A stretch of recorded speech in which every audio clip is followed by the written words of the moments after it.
అందరికీ నమస్కారం. సత్యదర్శనానికి అందరికీ స్వాగతం, సుస్వాగతం. సత్యదర్శనంలో ఈరోజు మనము దేహము 96 తత్వాలు అనే టాపిక్ గురించి తెలుసుకుంటున్నాం. సో ఈ అంశం గురించి తెలియజేయడానికి మనతో పాటు ఉన్నారు senior pyramid master Anuja madam. 20 సంవత్సరాల నుండి పిఎస్ఎస్ఎం మూవ్మెంట్లో ఉండి పిరమిడ్ సేవాదల్ కన్వీనర్గా కూడా ఉంటూ ఎన్నో ఫిజికల్ క్లాసులు, జూమ్ క్లాసులు కూడా ఎంతో అద్భుతంగా ధ్యానం గురించి తెలియజేస్తున్నారు. అంతేకాకుండా స్త్రీ చైతన్య శక్తి అనే బుక్ రచయిత కూడా మేడం. సో గత ఎన్నో ఎపిసోడ్లుగా మనం ఈ దేహము 96 తత్వాలు గురించి తెలుసుకుంటున్నాం. లాస్ట్ కూడా మనసు, బుద్ధి, అహంకారము ఇవన్నీ ఎలా ఉంటాయి, వాటిని ధ్యానం ద్వారా ఎరుకతో ఎలా గమనించుకోవాలి, ఎలా ధ్యానం ద్వారా వాటి నుండి బయటపడాలి అనే విషయాలన్నీ మనం మేడం ద్వారా ఎంతో అద్భుతంగా తెలుసుకున్నాం. మరి ఈరోజు మరిన్ని విషయాలు మేడం మాటల్లోనే తెలుసుకుందాం. నమస్తే మేడం. నమస్తే అమ్మా. మేడం, టాపిక్ అయితే చాలా బాగుంది, కానీ మీరు చెప్తున్న ఇంత అద్భుతమైన టాపిక్ అర్థం చేసుకోవాలంటే ముందు దానికి ధ్యానం ఎంత అవసరము, ధ్యానం చేస్తేనే మరి ఈ టాపిక్ అర్థమవుతుంది. సో ఈరోజు మరి సప్త ఋషువులు, సప్త ధాతువులు, అష్ట మదములు, షట్వురుములు, ఈ టాపిక్ గురించి. సో ముందుగా మరి సప్త ధాతువుల గురించి మీ మాటలు. ఓకేనా. ముందుగా మనం దేహము 96 తత్వాలు అనేది కొన్ని ఎపిసోడ్స్గా చెప్పుకుంటున్నాం అన్నమాట. ముందు స్టార్టింగ్ అవి 96 తత్వాలది నేమ్స్ తెలుసుకుందాం, ఏవే ఉన్నాయో తెలుసుకుంటే కొత్త వాళ్ళకి కూడా కొంచెం ముందు రిపీట్ చేసుకున్నట్టుగా ఉంటుంది అన్నమాట. ఓకేమ్మా. ఫస్ట్ది పంచమహాభూతములు. ఫస్ట్ మన దేహమే తయారైంది పంచమహాభూతములతో తయారైంది. తర్వాత పంచ తన్మాత్రలు, అంటే పంచభూతాలలోనే సూక్ష్మంగా మనకి కంటికి కనబడనిది. పంచభూతాలు కంటికి కనబడుతుంది, వాటిలో సూక్ష్మంగా అంటే మన సూక్ష్మ దేహం ఏ విధంగా, మన దేహానికి సూక్ష్మ దేహం ఏ విధంగా ఉందో పంచభూతాలకు కూడా సూక్ష్మ దేహం ఉంటుందన్నమాట. దానినే పంచ తన్మాత్రలు అని చెప్పడం జరుగుతుంది. మళ్ళా పంచ జ్ఞానేంద్రియములు, పంచకోశములు, పంచ కర్మేంద్రియములు, పంచవాయువులు, పంచ ఉపవాయువులు, 4 అంతఃకరణములు, షట్చక్రాసు, పంచకోశములు, 5 పంచకోశములు, 6 షట్చక్రాలు, ఇప్పుడు 7 సప్త ధాతువులు చెప్పుకోబోతున్నాం. దానికి ముందు కూడా షట్ ఉరుములు అనేవి ఉన్నాయి. 6 ఉరుములు, షట్ ఉరుములు, అష్టమదములు. ఇంకా టాపిక్ తర్వాత మనం చెప్పుకుందాం. ఇప్పుడు ఫస్ట్ మనం సప్త ధాతువుల గురించి మాట్లాడుకుందాం. Okay madam. ఓకే. సప్త ధాతువులు అనే మన దేహంలో ఈ దేహం ఎలా తయారైంది అంటే మన రక్త మాంసం, అంటే ఫస్ట్ తీసుకున్న ఆహారము, మన తీసుకున్న ఆహారము ఏ విధంగా మార్పు చెందుతుంది అనేది మనం ఈరోజు తెలుసుకోబోతున్న టాపిక్ అన్నమాట. దాన్నే సప్త ధాతువులు 7 విధాలుగా మార్పు చెందుతూ వస్తుంది. ఆ మార్పు వల్ల మనం ఏ విధంగా ఈ సప్త ధాతువులు కూడా నెగటివ్గా పాజిటివ్గా ఎలా మారుతుంది అనేది కూడా ముందు మనం తెలుసుకోవాలన్నమాట. మనం తీసుకున్న ఆహారం ఫస్ట్ పాయింట్. రెండో పాయింట్ మనం చేసే ఆలోచన విధానము. మూడవ పాయింట్ మనం తీసుకున్న శ్వాస ద్వారా. ఈ 3 కలయిక ద్వారా మనలో ఒక సప్త ధాతువులు అనేవి ఆరోగ్యంగా ఉండడము, అనారోగ్యంగా ఉండడం జరుగుతుంది. ఇప్పుడు ఈ సప్త ధాతువులు నేమ్స్ మనం తెలుసుకుందాం.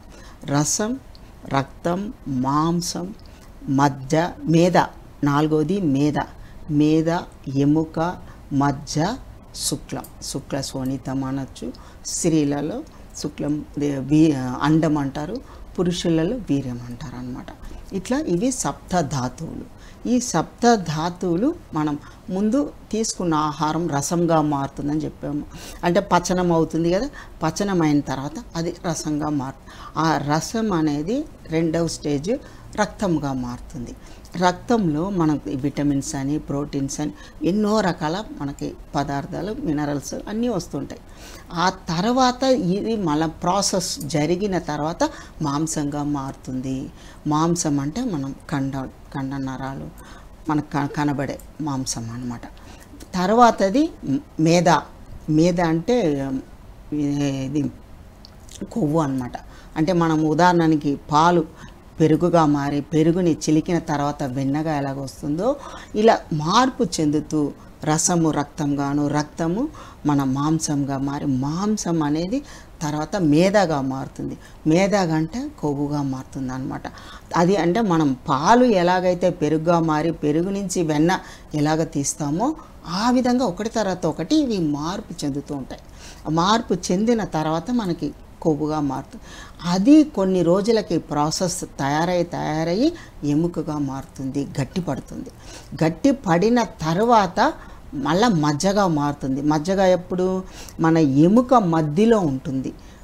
చాలామందికి తెలుస్తుంది, ఈ మాంసాహారం చేసిన వాళ్ళకి, జంతువుల్ని చూసిన వాళ్ళకి తెలుస్తుంది. దాని లోపల మూలుగానే మజ్జ అనేది ఉంటుంది అన్నమాట. ఓకే.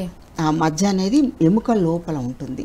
ఆ ఎముక లోపల ఉన్న మజ్జనే ఈ 6 ధాతువుల తర్వాత శుక్లం తయారవుతుంది. ఓకే. 6 ధాతువుల తర్వాత శుక్లం అనేది తయారవుతుంది. ఆ శుక్లం అనేది పురుషులలో వీర్యంగా మారుతుంది. అదే స్త్రీకి అండంగా మారుతుంది. ఈ శుక్ల శోణితము వీర్యం అనేది స్త్రీ పురుషులలో పురుషునికి ఎనర్జీ, వాళ్ళు స్ట్రాంగ్గా ఆరోగ్యంగా ఉన్నారంటే వీర్యం శుక్లం ద్వారానే వాళ్ళు ఆరోగ్యంగా ఉంటారు. ఎప్పుడైతే ఎనర్జీని లాస్ చేసుకుంటూ ఉంటారో వాళ్ళలో ఆ వీర్యం ద్వారా ఎనర్జీ లాస్ అయిపోతూ ఉంటారు.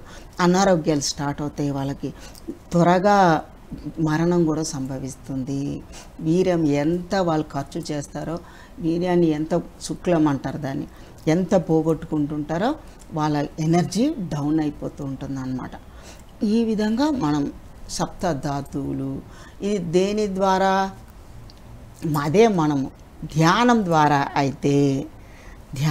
అయితే మనం శ్వాస మీద ధ్యాస పెట్టడం ద్వారా, శ్వాస అంటే ప్రాణవాయువు, శక్తిని తీసుకుంటాం శ్వాస మీద ధ్యాస పెట్టడం ద్వారా ప్లస్ మన ఆలోచనలు, మన మైండ్, మన మనసు ఏ విధంగా మనం ఉంచుకోవాలనేది మనకు తెలుస్తుంది. అవి ఆలోచనలు కూడా సరైన ఆలోచనలు, సరికాని ఆలోచనలు ఉన్నాయి. మనం తీసుకున్న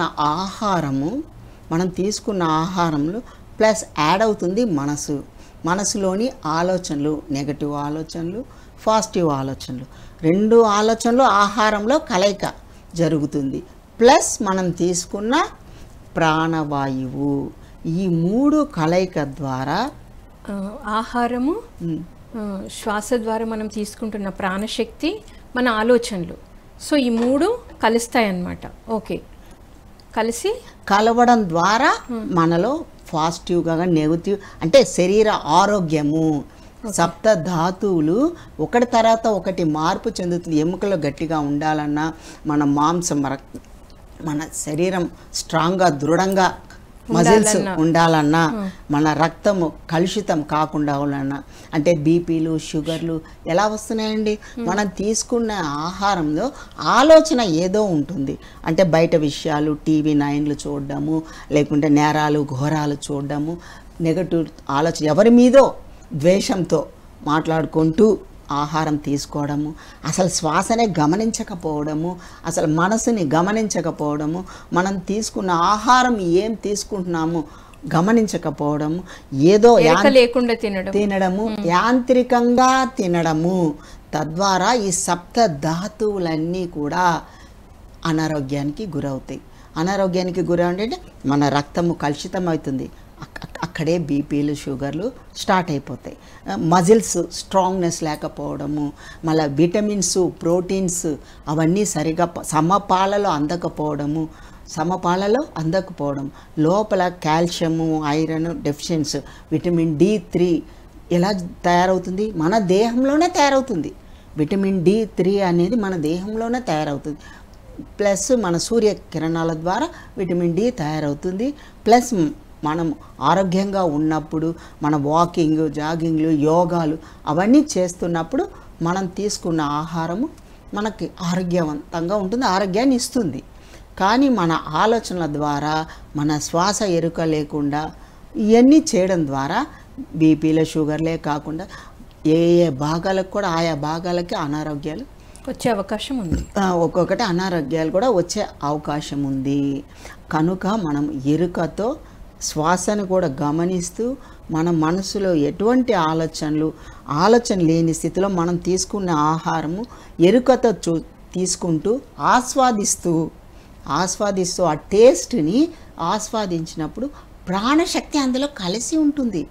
ప్రాణశక్తి ఆహారంలో కలిసి ఉంటుంది కదా, కనుకనే మనకి శక్తివంతంగా ఉంటాం, శక్తిహీనంగా ఉండరు, నిర్వీర్యం అవ్వరు అన్నమాట. ఇది చాలా చాలా తెలుసుకోవాల్సింది. మన ఒక ఈ సప్త ధాతువులుగా మారడానికి, వీర్యంగా శుక్ల శోణితంగా మారడానికి 30 డేస్ పడుతుంది. ఓకే, మొత్తము 30 డేస్ 30 రోజులు పడుతుంది. అంటే ఎంత గొప్ప శక్తివంతమైనది శుక్ల శోణితము అనేది. దానిని వీళ్ళు ఖర్చు పెట్టడం, వేస్ట్గా ఖర్చు పెట్టడం వల్ల కూడా అనారోగ్యాలు స్టార్ట్ అవ్వడము, నిర్వీర్యం అయిపోవడము, శక్తిహీనత చెందడం జరుగుతుంది. ఇదంతా కూడా ధ్యానం ద్వారా మనం అన్నిటినీ అధిగమించవచ్చు. శ్వాస మీద ధ్యాస పెట్టడం ద్వారా మన మైండ్ ఆలోచన రహిత స్థితికి చేరుకోవడం ద్వారా, మనం తీసుకున్న ఆహారాన్ని ఎరుకగా తీసుకోవడం ద్వారా మనం అన్నిటినీ అధిగమించవచ్చు. చాలా చక్కటి బాగుంది మేడం. అసలు ఒక ప్రతిదీ మనం ఏ పని చేస్తున్నా కూడా, అంటే ముఖ్యంగా ఆలోచనలు కూడా మన శరీరం మీద ప్రభావం చూపిస్తాయి, అవి కూడా డిసీజెస్ రావడానికి కారణమవుతున్నాయి. సో ఈ దేహం 96 తత్వాల్లో మనం తీసుకునే ప్రతిదానికి ఇంటర్లింక్ ఉంది. సో అప్పుడు మనం ఎరుకతో ధ్యానం చేస్తూ ఆ ప్రాణశక్తిని తీసుకుంటూ, మీరు చెప్పారు ఇందాక భోజనాన్ని కూడా చక్కగా ఆస్వాదిస్తూ తీసుకోవడం వల్ల ప్రాణశక్తితో తీసుకుంటాం. అంటే ఆ అనుభూతి ఎప్పుడైతే అనుభూతి చెందుతూ తీసుకున్న ఆహారం చక్కగా మన ఒంటికి కూడా పడుతుంది అన్నమాట. అదిగాక మనం వండేటప్పుడు కూడా మనం ఎలాంటి ఆలోచనలతో ఉన్నాము, టీవీ చూస్తూ వండుతున్నామా, ఇలాంటిది లేకుండా మనం చక్కగా ఒక ఎరుక స్థితిలో ఉండి సాత్వికాహారం, శుద్ధ సాత్వికాహారం తీసుకుంటూ ధ్యానం చేస్తూ ఉండడం వల్ల మన దేహాన్ని మనం చక్కగా కాపాడుకోవచ్చు. మరి ఇందాక మీరు ఒక మాట అన్నారు మేడం, మనకి ఎలా అయితే మన శరీరానికి సూక్ష్మ శరీరం అనేది ఉందో, వీటికి కూడా ఈ వాయువులకి కూడా పంచభూతాలకు కూడా సూక్ష్మంగా ఉంది అన్నారు. సో వాటి గురించి మీ మాటల ద్వారా. ఇవి పంచ తన్మాత్రలు. ముందు ఎపిసోడ్లో అవన్నీ చెప్పుకోవడం జరిగింది నాన్న. పంచ తన్మాత్రల గురించి ఇవన్నీ టాపిక్స్ అని ముందు చెప్పుకున్నాం. ఇప్పుడు నెక్స్ట్ది షట్ ఉరుములు. షట్ ఉరుముల గురించి మనం తెలుసుకుందాము. ఇది మనకి 6 ఉరుములు. షట్ ఉరుములు అంటే జనన, మరణము, ఆకలి, దప్పిక, శోకము, మోహం. ఇవి 6. దీనిని షట్ ఉరుములు అంటారు. మరి ఒకసారి చెప్పుకుందాం.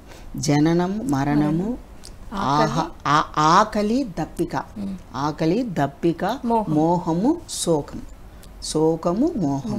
ఎందుకు ఇవి 6 అని చెప్పారంటే, మన లోపల మనకు తెలియకుండా సామాన్యులు, ధ్యానం తెలియని వాళ్ళు ప్రతి చిన్న విషయానికి బాధపడుతూ ఉంటారు, దుఃఖపడుతూ ఉంటారు, ఏడుస్తూ ఉంటారు, లోపల అశాంతి చెందుతూ ఉంటారు.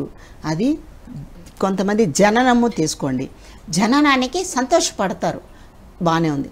పుట్టిన తర్వాత నుంచి వాళ్ళకి ఇంకా మొదలవుతాయి కష్టాలు అనేవి. ఎట్లా అంటే పుట్టినప్పటి నుంచి పిల్లలకి అది కావాలి, ఇది కావాలి, ఎలా పెరుగుతారో, ఎలా చదువుతారో, ఆరోగ్యం ఉందా లేదా, వీళ్ళకి తపన.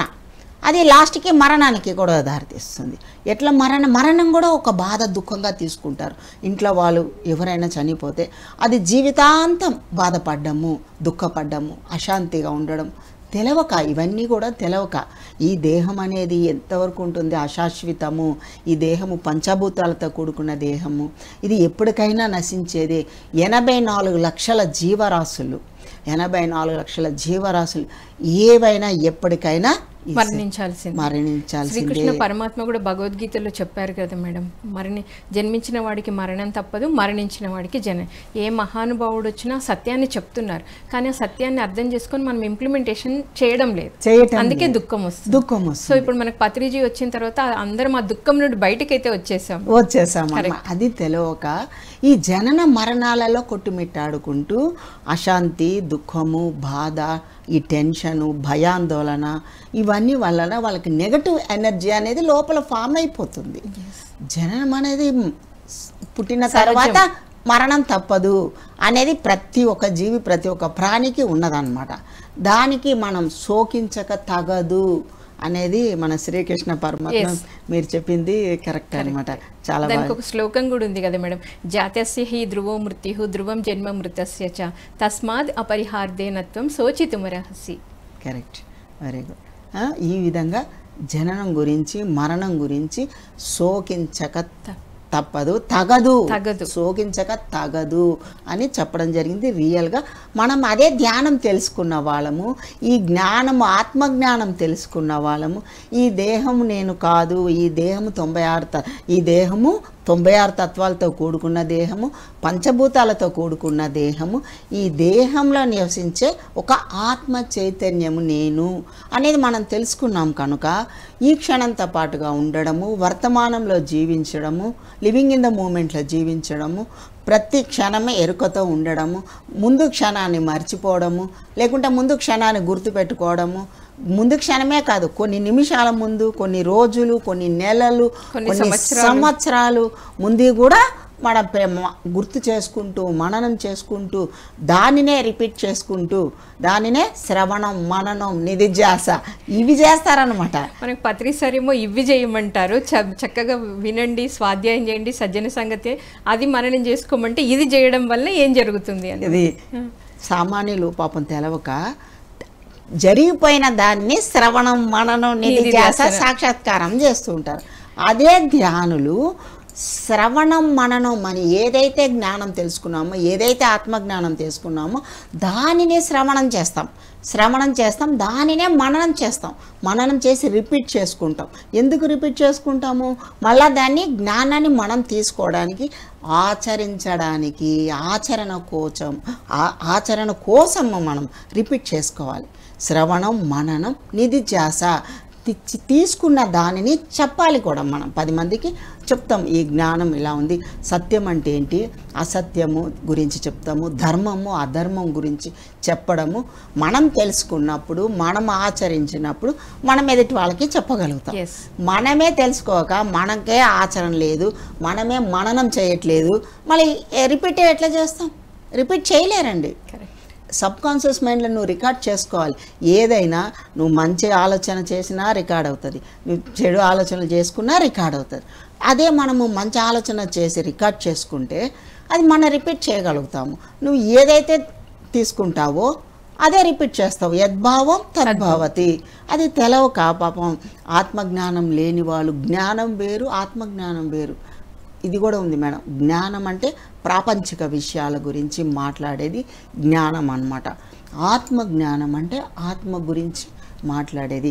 ఆధ్యాత్మిక శాస్త్రం వేరు, భౌతిక శాస్త్రం వేరు, ఆధ్యాత్మిక శాస్త్రం వేరు. ఆధ్యాత్మిక శాస్త్రం అంటేనే ఆత్మ గురించి క్షుణ్ణంగా పరిపూర్ణంగా తెలుసుకున్న శాస్త్రాన్ని ఆధ్యాత్మిక శాస్త్రము అని చేయడం జరుగుతుంటుంది అన్నమాట. కనుక ఈరోజు మనము జననం గురించి, ఎలా శోకిస్తూ ఉంటారు, మరణం గురించి, మోహం గురించి, మన ఆలోచనలు, గతం గురించి. మామూలుగా పత్రిజీ మనకి ఏం చెప్తారు, ఏదైనా స్వాధ్యాయం తీసుకొని మననము, నిధిధ్యాసనము, ఆత్మ సాక్షాత్కారం అవుతుంది అని చెప్తారు. అది కాకుండా మరి తెలియని వాళ్ళు గతం సంబంధించిన ఆలోచనలను వాటినే ఆలోచించడం, వాటినే మననం చేసుకోవడం, భవిష్యత్తు ఏమవుతుందో అని బెంగపడము, భయపడడం, ఇవన్నీ చేస్తారంటే బిఫోర్ మెడిటేషన్ ఒక లైఫ్, ఆఫ్టర్ మెడిటేషన్ ఒక లైఫ్. ఆఫ్టర్ మెడిటేషన్ మనకు పత్రిజీ చెప్పింది ఆచరిస్తాం. మననము, నిధిధ్యాసనం అంటే ఒక బుక్ తీసుకుంటాం. బిఫోర్ ఎలా మనకి జరిగింది ఏదైనా ఇన్సిడెంట్ ఉంటే దానికి సంబంధించిన ఆలోచనలు చేయడం అన్నీ చేస్తుంటాం. సో దీనికి ఒక ఎగ్జాంపుల్ మీ లైఫ్లో ఏదైనా జరిగింది ఉంటే. ఓకే మేడం, చక్కగా క్వశ్చన్ వేశారు, చక్కగా గుర్తు చేశారు కూడా మీరు. నా జీవితంలో కూడా ఇట్లా ధ్యానం తెలియకముందు నా జీవితంలో నాకు నేనే ఇట్లానే రిపీట్ చేసుకుంటూ మననం, ఇంట్లో భర్త విషయంలో కానీ, పిల్లలు పెద్దవాళ్ళ విషయంలో ఏది ఎదుటి వాళ్ళు మాట్లాడితే దాన్ని నెగిటివ్గానే తీసుకోవడం అనేది జరిగేదనమాట. నేను ఒక భర్తకి భార్యని కదా, నాకు రెస్పెక్ట్ ఇవ్వాలి కదా, రెస్పెక్ట్ లేకుండా మాట్లాడేస్తున్నారు అన్న ఫీలింగ్ ఉంది. ఒక పిల్లలకి నేను తల్లిని, ఆ పిల్లలు నాకు తల్లి కింద మరి పాత్ర పోషిస్తున్నా, నాకు రెస్పెక్ట్ ఇవ్వట్లేరు, పిల్లలు కూడా నాకు రెస్పెక్ట్ ఇవ్వట్లేదు, భర్త నాకు రెస్పెక్ట్ ఇవ్వట్లేదు అని ఆ ఫీలింగ్ ఉండేదన్నమాట నాకు. అంటే నేను ఆ పాత్ర పోషిస్తున్నందువల్ల నేను ఒక తల్లి, నేను ఒక భార్య, భర్తకు భార్యగా ఉన్నప్పుడు నాకు గౌరవం ఇవ్వాలి, రెస్పెక్ట్ ఇవ్వాలి అని ఎదురు చూసేదాన్ని. అట్లాంటివన్నీ తెలవక ఈ విషయంలలో బాధపడుతూ లోపల ఫీల్ అవ్వడము, మదనపడడం, అశాంతి గురవ్వడము, ఏదో ఒక పని చేస్తూ ఏదో ఆలోచనలు చేయడం, అట్లా పొయ్యిల మీద మాడిపోవడము, ఈ పిచ్చి పిచ్చి పనులు చేయాలంటే నేనే చేయాలా, ఇంటి పనులంతా నేనే చేయాలా, అట్లాంటివి కూడా నాకు ఫీల్ అయ్యేదాన్ని అనమాట. అన్ని పనులు నేనే చేయాల్సి వస్తుంది అన్నట్టుగా కూడా. కానీ మనం ఎప్పుడైతే ధ్యానం తెలుసుకుంటామో ఈ నెగటివ్ ఆలోచనలన్నీ వెళ్ళిపోతుంది. ఇది నా పని, నా ధర్మం, నేను చెయ్యాలి అనేది నేను తెలుసుకున్నా. నా బాధ్యతని విస్మరించి చెయ్యడం వేరు. లేకుంటే నా బాధ్యతను కూడా ఒక కష్టంగా మనసులో అనుకొని ఫీల్ అవుతూ చేయడం వేరు. కష్టంగా అనుకొని ఫీల్ అవుతుందంటే అది నెగిటివ్ ఎనర్జీ కదా. బాధపడుతూ బాధ్యత అనుకొని ప్రేమతో చేస్తే పాజిటివ్, ప్రేమతో చేస్తుంది పాజిటివ్. తెలుసుకున్న తర్వాత, ఆత్మజ్ఞానం తెలుసుకున్న తర్వాత, మరియు కర్మ సిద్ధాంతం తెలుసుకున్న తర్వాత, అప్పటి వరకు కర్మ సిద్ధాంతం కూడా తెలియదు నాకు కర్మ సిద్ధాంతం గురించి కూడా తెలియదు. ఎప్పుడైతే మనం పత్రిజీ గారు ఆయన ఒక బుక్స్ రచించినవి మేము చదవడం ద్వారా కర్మ సిద్ధాంతం అనేది తెలుసుకోవడం, ఎలా యాడ్ అవుతుంది మనకి, ఎలా యాడ్ అవుతుంది అని తెలుసుకోవడం ద్వారా, మనం తీసుకునే ఆహారం ద్వారా, మన మాటలు, మన ఆలోచనలు అన్నీ, మనం చూసే చూపు, మనం మాట్లాడే మాటలు, ఇవన్నీ ఇంత ఎఫెక్ట్ ఇస్తాయని తెలియక, అది ఉదాహరణ చెప్పాలంటే మా ఇంట్లో కూడా బొద్దింకలు, చీమలు, గోడల మీద చీమలు అంతా ఉండేటి. ఏ డబ్బా తీస్తే దాంట్లో చీమలు ఉంటాయి అన్నమాట. అట్లా బొద్దింకలు, ఎలకలు, పిల్లి వచ్చినాయంటే పాలు పంపేసి వెళ్ళిపోవడం, పాలు తాగేసి వెళ్ళిపోవడం, ఇవన్నీ చేసేటివి. అప్పటి వరకు నా ఆలోచన విధానం వేరుండే. ధ్యానం తెలుసుకున్న తర్వాత నా ఆలోచన విధానం నేను మార్చుకున్నా. ఓకే, కర్మ సిద్ధాంతం ఇలా యాడ్ అవుతుందని తెలుసుకోవడం వల్ల కొద్ది రోజులకి అన్నీ పిల్లి దగ్గరికి రావడం లేదు, పాలు పంపడం కానీ చేసేది కాదు. పిల్లి నా గుమ్మం ముందు వచ్చి నిల్చొని నా ముఖం చూసేది పిల్లి. మళ్ళీ చీమలు, గోడలు చుట్టూ ఉండేటి చీమలు అవన్నీ వెళ్ళిపోయినాయి. డబ్బాలు తీస్తే చీమలు ఉండేటి కావు. బొద్దింకలు తిరిగేటి, ఎలకలు తిరిగి వస్తువులు ఖరాబ్ చేసేటి, వస్తువులు కూడా ఖరాబ్ చేసేస్తాయి, కొరికేసి ఖరాబ్ చేసి. ఎలకలు మాయమైనాయి. పిల్లి వచ్చి నిల్చొని కూర్చొని చూస్తుంది ఫేసు. నాకు ఎంత హ్యాపీ, ఆనందం అనిపించి నేను పాలు తీసుకొచ్చి తన దగ్గర పెట్టి తాగినానా తాగని లోపల మనసు ప్రేమగా అనుకొని పాలు తీసుకొచ్చి పెడితే కొంతసేపటికి పాలు తాగి చక్కగా పక్కకి వెళ్ళి మా ఇంట్లోనే ఉండేది. అట్లా 2 పిల్లలు మన ఇంట్లోనే ఉండేది. దానికి ముందు తెలవనంత వరకు పిల్లల మీద చిరాకు పడేదాన్ని, విసుక్కుండేదాన్ని. అంతా పాలు వచ్చి వంపేసి వెళ్ళిపోయేది. చీమల్ని విసుక్కోవడం, ఇట్లా తీయంగానే కుట్టేసేటి, చేతులు కుట్టడం జరుగుతాయి కదా. అట్లా పిల్లలు, ఎలకలు, వస్తువులు ఖరాబు. చూడండి, మన ప్రేమతత్వాన్ని పెంచుకున్నప్పుడు, నా లోపల నేను ప్రేమతత్వాన్ని పెంచుకున్నప్పుడు, నా ఆరా పెరిగినప్పుడు, నా చుట్టూ ఉన్న జంతువులే కానీ, వ్యక్తులే కానీ, మనుషులే కానీ అన్నీ మారిపోయినాయి. మా ఇంట్లో కూడా మా సార్ ఆలోచన విధానాలు మారినాయి, పిల్లల ఆలోచన విధానాలు మారింది. ఎప్పుడైతే మన ధ్యాన సాధన చేస్తున్నప్పుడు మన ఆరా అనేది స్ప్రెడ్ అవుతుంది, మన చుట్టూ ఆరా స్ప్రెడ్ అవుతుంది. పాజిటివ్ ఎనర్జీస్ అన్నమాట. ఎంత మనం ప్రేమతత్వాన్ని లోపల ప్రేమగా ప్రతి వ్యక్తిని, మనం ఒక జంతువుని కానీ ఒక జీవిని, ఆఖరికి ఒక కాయగూర కట్ చేస్తున్నప్పుడు కూడా ఆ ప్రేమగా ఆ కాయగూరలతో కూడా మేము లోపల ఫీల్ అవుతూ మాట్లాడుతూ, వాటి జీవంతో కూడుకుని ఉంది ఆహారం. జీవంతో కూడుకున్న ఆహారం కదా. పండ్లు తిన్నప్పుడు, ఆ పండ్లు కట్ చేసుకున్నప్పుడు వాటితో మనం మాట్లాడుతూ ఆ ప్రేమతో తీసుకునేదాన్ని, ఆస్వాదించేదాన్ని. అట్లాంటిది నాకు మధ్యలో యూట్రస్ ఏదో పుండు అది స్టార్ట్ అయిందని డాక్టర్స్ ఆపరేషన్ చేయాలన్నారు. కానీ ధ్యానంలోనే తగ్గించుకున్నా. ఆపరేషన్ అనేది లేదు. ఆస్తమా ఉండేది, ఆ ఆస్తమా అంతా కూడా ఎన్నో మెడిసిన్స్ వాడేదాన్ని, అవన్నీ వెళ్ళిపోయినాయి, ధ్యానంలోనే వెళ్ళిపోయినాయి. ఆస్తమా కూడా క్లీన్ అయిపోయి అప్పటి నుంచి ఇప్పటి వరకు అసలు నో మెడిసిన్. సో మీరు ఎన్ని గంటలు ధ్యానం చేసేవాళ్ళు దీనికోసం? అదో ఒక రోజులో 12 గంటలు ధ్యానం చేసేదాన్ని. 1 డేలో 12 గంటలు, ఒక్క సిట్టింగ్ 5 అవర్స్ చేసేదాన్ని. దానికి ముందు స్టార్టింగ్లో కొద్దిగా పెంచుకుంటూ వచ్చానండి. ముందు స్టార్టింగ్లో ఒక హాఫ్ అన్ అవర్ నుంచి 1 అవర్ తర్వాత 2 అవర్స్ ఒక సిట్టింగ్లో. మళ్ళీ ఇంకా కొన్ని రోజులకి, కొన్ని సంవత్సరాలు, 2-3 సంవత్సరాలకి 3 అవర్స్ నుంచి ఇంకొన్ని సంవత్సరాలకి 4 అవర్స్, 5 అవర్స్, అట్లా ఒక్క సిట్టింగ్లో 5 అవర్స్ మెడిటేషన్లో కూర్చోవడానికి ఎదిగాను. ఎవరైనా సరే ఒక సిట్టింగ్లో కనీసం 3 అవర్స్ కూర్చోవాలనేది కంపల్సరీ విధిగా కూర్చోవాలి.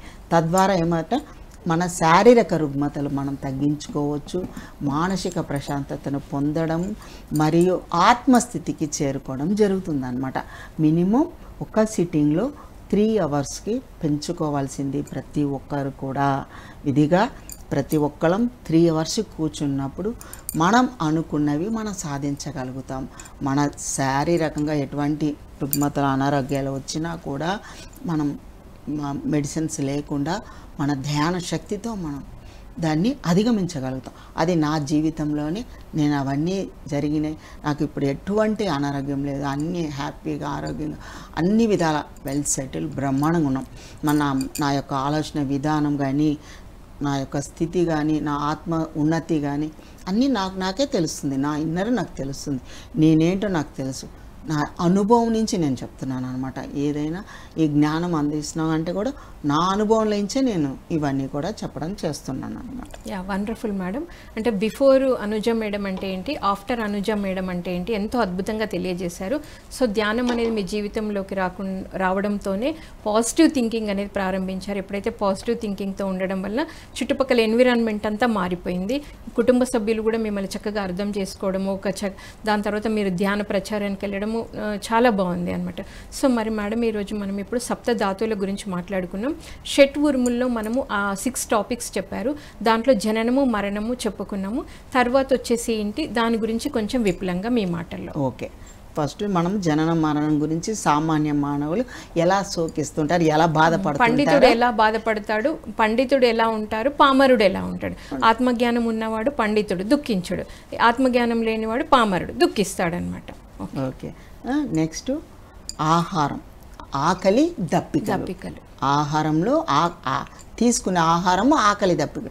ఇప్పుడు ఉదాహరణకి ఆహారం తీసుకుంటారు మానవులు కూడా, సామాన్యులు ధ్యానులు. చెప్పండి, ముందు సామాన్యులు తీసుకుంది చెప్దాం. మనం సామాన్యులు ఎలా తీసుకుంటే ఆహారం కనబడంగానే టేస్ట్గా ఉన్నదనుకోండి ఎంత ఎక్కువ తీసేసుకుంటారు అనమాట. 10 రకాలు 20 రకాలు పెడతారు. మనం ఫంక్షన్లకు వెళ్తాం, మ్యారేజెస్కి వెళ్తాము, 100 రకాలు కూడా పెడుతున్నారండి ఈ మధ్య. 100 రకాల ఆహారాలు, తినే ఆహారాలు పెడుతున్నారు. వీళ్ళు ఏం చేస్తారు, ప్రతిదీ మనం వేసుకోవాలని ప్లేట్ నిండా వేసేసుకుంటారు. వేసేసుకొని అన్నీ తినాలి, అన్నీ టేస్ట్ చూడాలి అని అన్నీ పెట్టేసుకొని అన్నీ తీసేసుకొని, అంటే అది అతిగా కోరిక, ఆహారం మీద అతిగా కోరిక అనమాట. అది అతిగా లోపలికి తీసేస్తే మన దేహంలో ఉన్నవి జీర్ణకోశము జీర్ణాశయము ఎంత తీసుకోగలుగుతుందో అంతే తీసుకుంటుంది. దానికి అతిగా వేసేసామనుకోండి, ఉదాహరణకి ఒక గ్రైండర్ తీసుకోండి. ఆ గ్రైండర్లో మనం పప్పు ఎంత వేస్తామో, బియ్యము పప్పు దాన్ని సగమే వేస్తాం. సగమే వేసి కొంచెం నీళ్ళు పోసి మనం గ్రైండ్ చేస్తాం. దాన్ని మొత్తం నింపేసామనుకోండి, మిక్సీకి గిన్నె నిండా మొత్తం నింపేసి మనం ఆన్ చేస్తే అది మిక్సీ పిండి అవుతుందా? అవ్వదు. మిక్సీ పాడు కూడా అవుద్ది. తప్పనిసరిగా మిక్సీ ఖరాబ్ అయిపోతుంది, పాడైపోతుంది. పప్పు కూడా మెత్తబడదు, పిండిగా మారదన్నమాట. అదేవిధంగా మన శరీరంలో కూడా మన జీర్ణకోశము జీర్ణాశయము, మనం తీసుకున్న ఆకలి అనేది, ఆకలి ప్రతి ఒక్కరికి ఉంది, ప్రతి జీవికి ప్రతి ప్రాణికి ఉంటుంది. అవి ఆకలి ఎంతవరకు ఉందో అంతవరకే తినే స్టాప్ చేస్తాం మనం. కానీ ఆ టేస్ట్ అయినవి ఉన్నాయి కదా, 100 రకాలు ఉన్నాయి కదా, 100 రకాలు తినాలని 100 రకాల టేస్ట్ చూస్తే అది జీర్ణకోశానికి పైకి తనడం, మన వామిటింగ్స్, సెన్సేషన్లు ఇవన్నీ వస్తాయి, అనారోగ్యాలు వస్తాయి. పోను అవే డిసీజ్గా మారుతాయి. ఎలా డిసీజ్గా మారుతాయి? ఎసిడిటీ, అల్సరు, లోపల కడుపులో మంట, పేగుపూత, కడుపు మంట, ఈ వామిటింగ్ సెన్సేషను, లోపల పుల్లని తేంపులు ఇవన్నీ బయటకు వస్తూ ఉంటాయి. వాళ్ళకి తెలియక నాకెందుకో ఇట్లా అవుతుంది, నాకు అట్లా అవుతుంది అని. ఎందుకు అవుతుందంటే ఆకలి అనేది మనం తెలుసుకొని, అంటే టైం 12:30 1 గంట అవగానే మనకు ఆకలి అనేది మనకు తెలుస్తుంది. అది తెలిసినప్పుడు మన ఆహారం తీసుకోవాలి. కానీ తీసుకునే ఆహార విధానం కూడా ఉందండి. మనం ఏవేవి ముందు తీసుకోవాలి? పప్పు ఫస్ట్ తీసుకోవాలి. పప్పు, నెయ్యి కూడా మన కొలెస్ట్రాల్ ఫ్యాట్ అనమాట. తప్పనిసరిగా పప్పు తీసుకోవాలి. అంతేగాని ముందు స్టార్టింగ్లో చాలామంది స్వీట్లు ఎన్నో పెడతారు కదండి, పచ్చళ్ళు, స్వీట్లు అన్నీ, అవన్నీ ముందు వేసేసుకోవడము, తినడం వల్ల కూడా మనకి అనారోగ్యం స్టార్ట్ అయిపోతుంది. ముందు ఫస్ట్ పప్పు వేసుకోవాలి, తర్వాత కర్రీ చేసుకోవాలి, కర్రీ తర్వాత మనం పెరిగేసుకోవడం, ఇది కరెక్ట్ అనమాట. చాలామంది ఏం చేస్తారు, విస్తరలు వేయంగానే స్వీట్ వేసంగానే స్వీట్ తినేస్తారు. ఏవి వేస్తే హాట్లు, స్వీట్లు అవన్నీ తినేయడం వల్ల ఫస్ట్ ఏది తింటామో అదే మన బాడీకి అబ్జర్వ్ చేసుకోవడం జరుగుతుంది. ఇది ఆకలి. దప్పిక కూడా విపరీతంగా తాగుతూ ఉంటారు. ప్రతిదీ కూల్ డ్రింక్ తాగుతుంటారు, మన వాటర్ తాగుతుంటారు, బాటిల్ పైకి లేపారంటే గటగట గటగట తాగుతూనే ఉంటారు. మళ్ళీ నిల్చొని కూడా తాగుతుంటారు. నిల్చొని తాగకూడదు, మనం అట్లా కూర్చొనే తాగాలి. తీసుకున్న ఆహారం కూడా కూర్చొనే తీసుకోవాలి. మనం దప్పిక అనేది కూడా ఉంటుంది, ప్రతి ఒక్కరికి దాహం ఉంటుంది. ఆ దాహం కూడా మనం చక్కగా కూర్చొని నెమ్మదిగా ఇప్పుడు మనం టీ ఎలా తాగుతామో అలాగ నెమ్మదిగా ఆస్వాదించుకుంటూ తాగాలి. ఈ విధంగా ఆకలి దప్పికలు. మనం అదే సామాన్యులు గట ఒక లేపారనుకో వాటర్ బాటిల్ మొత్తం అయిపోయేంత వరకు. అదే ధ్యానులకి ఆకలి తక్కువగా ఉంటుంది, దప్పిక కూడా తక్కువగా ఉంటుంది. ఆకలి దప్పికలు కూడా అధిగమించగలుగుతాం. మనం ఎప్పుడు కావాలంటే అప్పుడు తీసుకోగలుగుతాం. ఇప్పుడు మధ్యాహ్నం 1 గంట అయింది, మనం ఎక్కడో ఏదో పని మీద వెళ్ళాము. ఆ పని మీద వెళ్ళినా కూడా మనం దాన్ని ఆకలిని అధిగమించే శక్తి మనలో ఉంటుంది. ధ్యానులలో ఆకలిని అధిగమించే శక్తి మనలో ఉంది. నువ్వు మధ్యాహ్నం 1 గంటకే తినావు అవసరం లేదు, అది ఈవినింగ్ 5 వరకు కూడా ఉండగలం. అంటే మన మనోశక్తిని మనం పెంచుకున్నాము, మనోశక్తి పెంచుకున్నాం. మనోశక్తి ద్వారానే మనకి ఆకలి అవుతుందని, ఆకలి అవ్వలేదని, లేదు ఇంకొక 1 అవర్ తర్వాత ఉంటాను అని నేను లోపల నేను చెప్పుకోవడం జరుగుతుంది. అంటే నా అంతరాత్మకి, నా దేహానికి, నా లోపల ఉన్న కణాలకి నేను చెప్పుకోవడం జరుగుతుంది అన్నమాట. నా లోపల ఉన్న దేహంలో ఉన్న కణాలకి నేను చెప్పుకుంటాను, నాకు ఇప్పుడు ఆకలి లేదు, నేను ఇంకో 2 అవర్స్ తర్వాత తింటాను, నాకు ఇప్పుడు అవసరమే లేదు. చేతిలో ఏ ఫ్రూట్ ఏదైనా ఉంటే కూడా చిన్న తింటాం, ఆపేస్తాం. అదే వాటర్ కూడా అంతే. వాటర్ కూడా ఆ దాహం అనిపించినా కూడా నాకు ఇప్పుడు దాహం అనిపించలేదు, నేను 1 అవర్ తర్వాత తీసుకుంటాను అనగానే మనం వెయిట్ చేయగలుగుతాం అన్నమాట. అదన్నీ మనకి కంట్రోల్కి వస్తుంది. మన ఆకలి దప్పికలు జనన మరణాలది అయింది.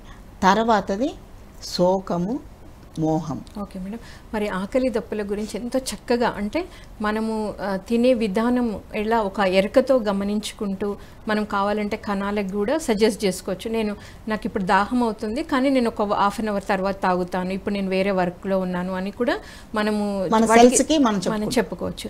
సో మిగతా విషయాలన్నీ తెలుసుకునే ముందు ఒక చిన్న కాలర్ ఉన్నారు మేడం, కాల్ తీసుకుందాం. హలో అండి. Hello madam.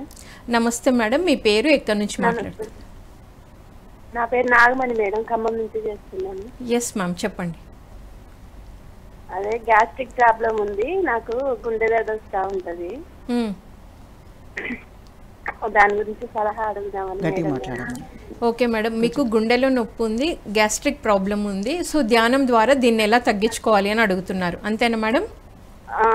గుండెలో నొప్పి కాదు మేడం, గుండె దడ, యాంగ్జైటీ.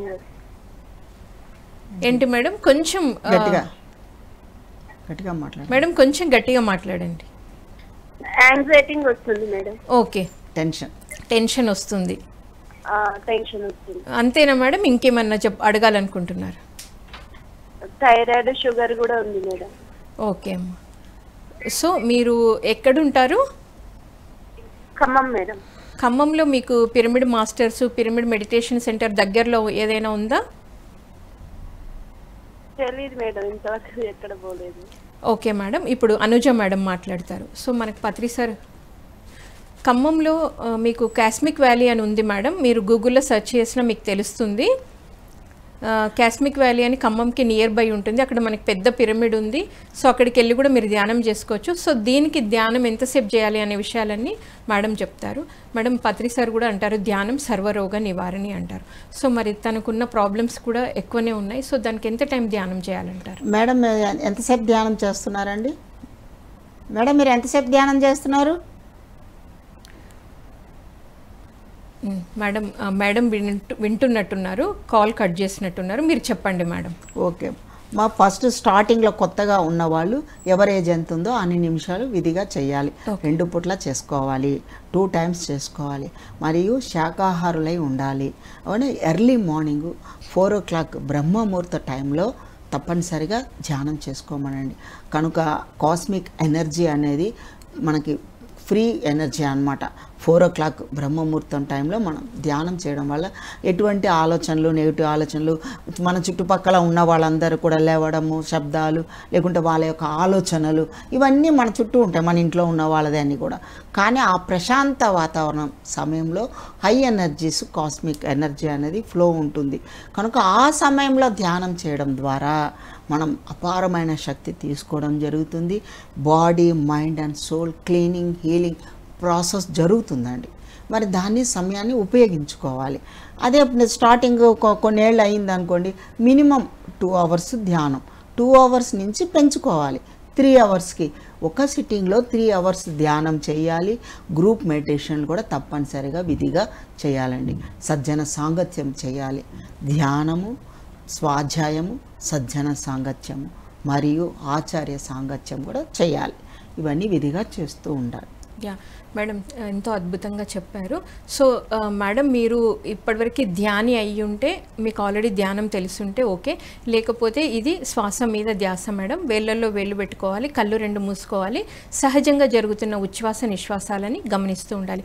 సో మీకు డిసీజెస్ ఎక్కువ ఉన్నాయి కాబట్టి మీకు నియర్ బై మీరు ఖమ్మంలో ఉన్నారు కాబట్టి గూగుల్కి వెళ్ళి near by pyramid care centres అని కొట్టినా మీకు గూగుల్లో ఫోన్ నెంబర్స్తో సహా మీకు దొరుకుతుంది మేడం. మీరు అక్కడికి వెళ్ళి ఎవరైతే సీనియర్ మాస్టర్స్ ఉన్నారో వాళ్ళ సలహా మేరకి పిరమిడ్లో కొన్ని గంటలు కూర్చొని ధ్యానం చేయడం వల్ల కూడా మీ ప్రాబ్లం అయితే ఖచ్చితంగా తగ్గుతుంది మేడం. సో తప్పకుండా ధ్యానం చేయండి మేడం. ఇంకో కాలర్ ఉన్నారు, కాల్ తీసుకుందాం.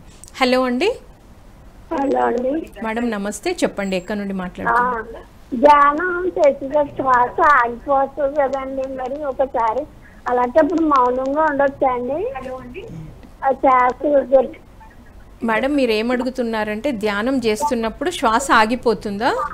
ఆగిపోతుందండి, తెలుసులేదు. ఒకసారి అలా ఉండిపోతున్నా, అయ్యో అలా శ్వాస మీదకి వెళ్దామంటే శ్వాస దొరుకుతలేదు అదండి. తర్వాత ఇంకేమైనా అడగాలనుకుంటున్నారా మేడం? అదే అండి, శ్వాసని ఎలా గమనించాలా మరి, సేపు అలా మౌనంగా ఉంటే పర్వాలేదండి, లేకపోతే నామవంద చేయొచ్చానండి. ఓకే మేడం, మీరు టీవీ కట్టేసి నేరుగా ఫోన్లో మాట్లాడితే టీవీ కట్టేస్తానండి. ఓకే ఓకే మేడం, మేడం మాట్లాడతారు. ఏమన్నారు మేడము? శ్వాసను గమనిస్తున్నప్పుడు సడన్గా శ్వాస ఉందా లేదా అన్న ఫీలింగ్ కలుగుతుందంట, అంటే శ్వాస ఆగిపోతుందంట. అలాంటప్పుడు నేను ఏం చేయాలి? మళ్ళీ శ్వాస మీద ధ్యాస పెట్టాలా? ఆగిపోయిన శ్వాసనే నేను గమనిస్తూ ఉండాలా? శ్వాస ఎరుకతో గమనించాలి, అవేర్నెస్తో గమనించాలి. అసలు శ్వాస గమనించడం తెలియట్లా, అది ఎలా గమనించాలో ముందు తెలుసుకోండి. శ్వాస ముక్కు లోపల నుంచి లోపలికి వెళ్తున్నప్పుడు నీకు ఆ గాలి, ఆ వాయువు చల్లగా లోపలికి వెళ్తుందా, వేడిగా లోపలికి వెళ్తుందా ఎరుకతో గమనించాలి. ఆ గమనించినప్పుడు మనకు తెలుస్తుంది లోపలికే చల్లగా వెళ్తుంది, మనం బయటికి తిరిగి పంపిస్తున్నప్పుడు మన వేడిగా బయటకు వస్తుంది. అది మనం ఎరుకతో గమనించాలి. గమనించినప్పుడు నీ శ్వాస లోపలికి ఎక్కడెక్కడ తాకుతుందో కూడా మనం ఎరుకతో గమనించాలన్నమాట. మీకు కంఠం లోపల నుంచి వెళ్ళడము, ఆ శ్వాస లోపలికి వెళ్ళడం, లోపల భాగాలకు వెళ్ళడము, నాభి చివరి దాకా వెళ్తుంది అన్నమాట. నాభి చివరి దాకా మనం మూలాధార చక్రం అనే ఉదాహరణకి వెన్నుపూస, వెన్నెముక చివరి భాగం వరకు వెళ్తుంది. మీరు ఎరుకతో గమనించినప్పుడు ఇవన్నీ మనకు తెలుస్తాయి.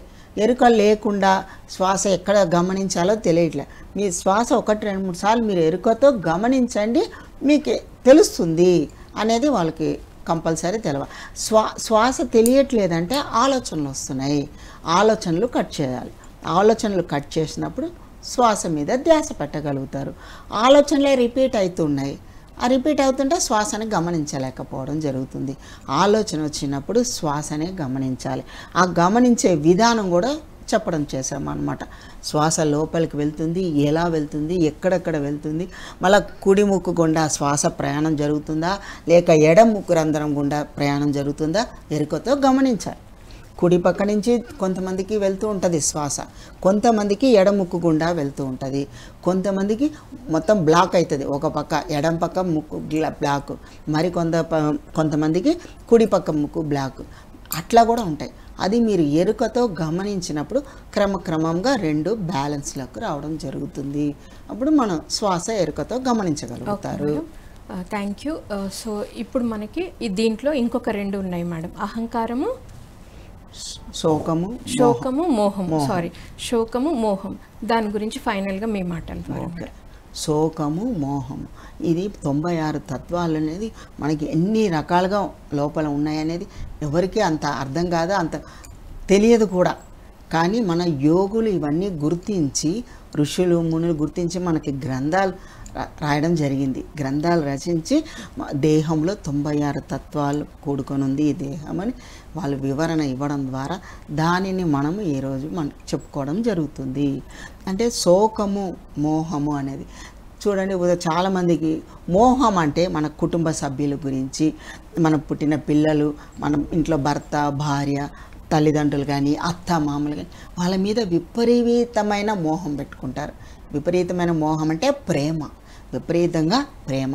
నా పిల్లలు, నా భర్త, నా భార్య అని గిరిగీసుకోవడం, వీళ్ళ గురించి అన్నీ చేయడము, వాళ్ళ పిల్లలకే అన్నీ చెందడం, పెట్టడం కానీ, చేయడం కానీ, నా పిల్లలు బాగుండాలి, నా పిల్లలు పెద్ద చదువులు చదవాలి, మళ్ళీ పెద్ద జాబులు తెచ్చుకోవాలి అని తపన. ఇప్పుడు ఉదాహరణకి ఒక గుడికి తల్లిదండ్రులు వెళ్ళారంటే వాళ్ళు పంతులు అర్చన చేయడానికి పిలుస్తారు కదా, అర్చన చేయమని.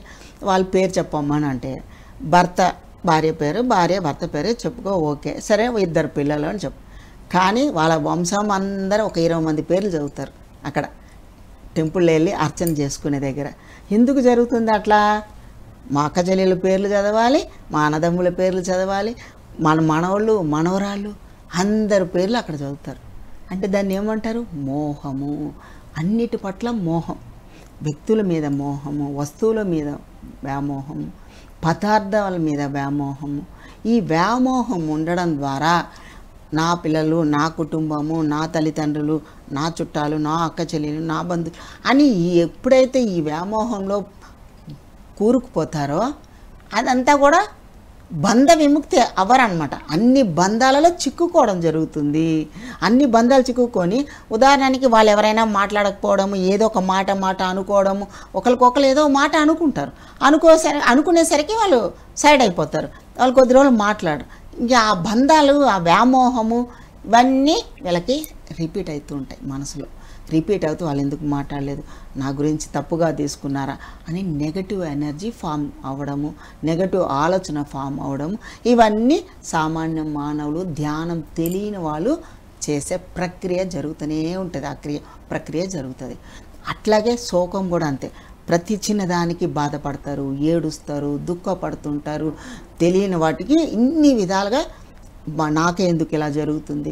ఇప్పుడు ఉదాహరణకి ఒక జాబు వెళ్ళిపోయింది అనుకోండి, ఇంకో జాబ్ వెతుక్కునే లోపల రిపీట్ చేసుకుంటూ ఉంటారు లోపల. ఒక బిజినెస్ అయినా, ఒక జాబ్ అయినా, ఏదైనా సరే. లేకుంటే ఒక పిల్లలకి ఇంకా పీజీ పిహెచ్డి చేయాలనుకో, వాళ్ళకి జాబ్ రాలేదు, లేదంటే పిహెచ్డి చేయలేదు, నాకు ఎందుకు రాలేదు, నేను ఇంత కష్టపడ్డాను అనే బాధ, శోకం లోపల. శోకము, దుఃఖం, నెగటివ్ ఎనర్జీ స్టార్ట్. ఇవన్నిటికీ నెగటివ్ ఆలోచన, నెగటివ్ ఎనర్జీ వల్ల మన దేహంలో ఈ సప్తధాతువులు డిస్టర్బ్ అవుతాయి, షట్రూములు డిస్టర్బ్ అవడం. ఇవన్నీ ధ్యానులు తెలుసుకోవడం ద్వారా, ధ్యానులు వీటన్నిటికీ అతీతంగా ఉండడం ద్వారా ఏ శోకము, మోహము, వ్యామోహము, జనన మరణాలు, ఆకలి దప్పుకలు అన్నిటినీ అధిగమించగలుగుతారు ధ్యానులు.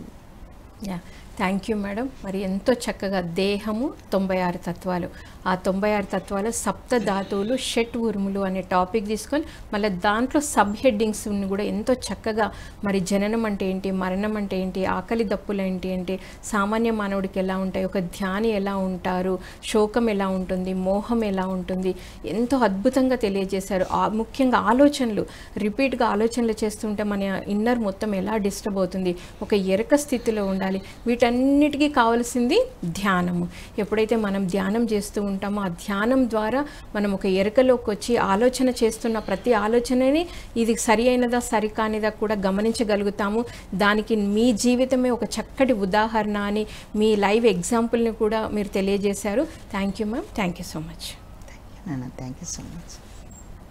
సో మరి విన్నారు కదండి, దేహము 96 తత్వాల్లో అనుజ మేడం ఎంతో అద్భుతంగా తను అర్థం చేసుకొని దాన్ని చదివిన దాన్ని అర్థం చేసుకున్న దాన్ని అందరికీ చక్కగా ఎలా అర్థమవుతుంది అని తను ఎంతో అద్భుతంగా తన జర్నీని కూడా జోడిస్తూ తను బిఫోర్ ఎలా ఉన్నారు, ఆఫ్టర్ ఎలా ఉన్నారు ఎంతో అద్భుతంగా తెలియజేశారు. రేపు సత్యదర్శన కార్యక్రమంలో మరొక మాస్టర్తో మళ్ళీ కలుద్దాం. అంతవరకు చూస్తూనే ఉండండి PMC ప్రతిక్షణం సత్యదర్శనం. Thank you.